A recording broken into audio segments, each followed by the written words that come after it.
Ladies and gentlemen, the opposition has come up and said that freedom of a fundamental right is guaranteed to a human being. Let's take a few fundamental rights.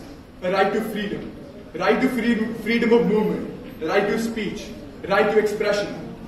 Are these fundamental rights guaranteed to a person like Ajmal Amir Ali Kasab, who was convicted of pursuing terrorist activities? He qualifies as a human being, but does not fit under the category that the opposition provides to us in their very speech. They come up and talk about terms and conditions.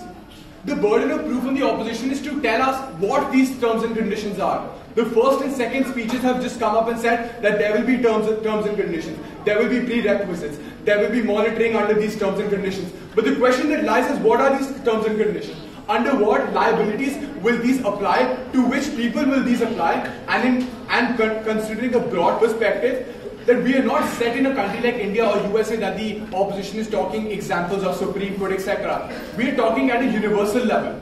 So what are these terms and conditions that are going to be applied at a universal level? The opposition has failed to provide us with that.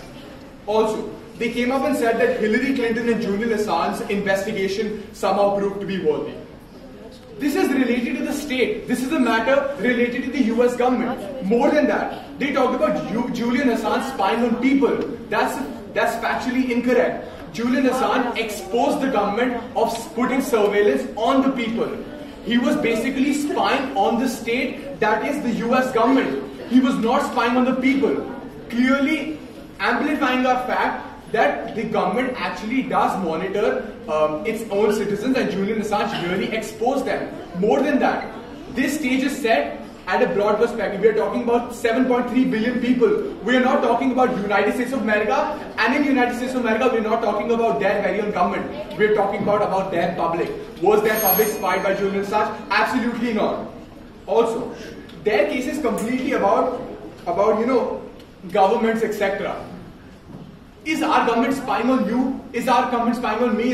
Is our government spying on everyone? Our case is not about the government. It's about the people. It's about the privacy of people. It's about an individual entity that is part of the national government as a whole when it comes to the public opinion.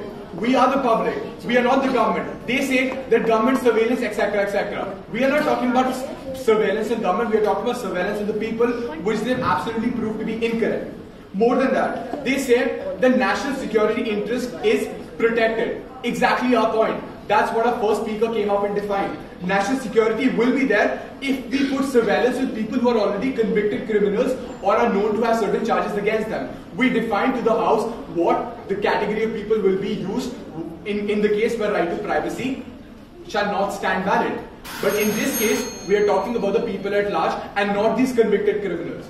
So the question that stands is, the opposition has to prove to us that under what conditions do these terms and conditions apply, and on what perspective are they talking about. Thank you.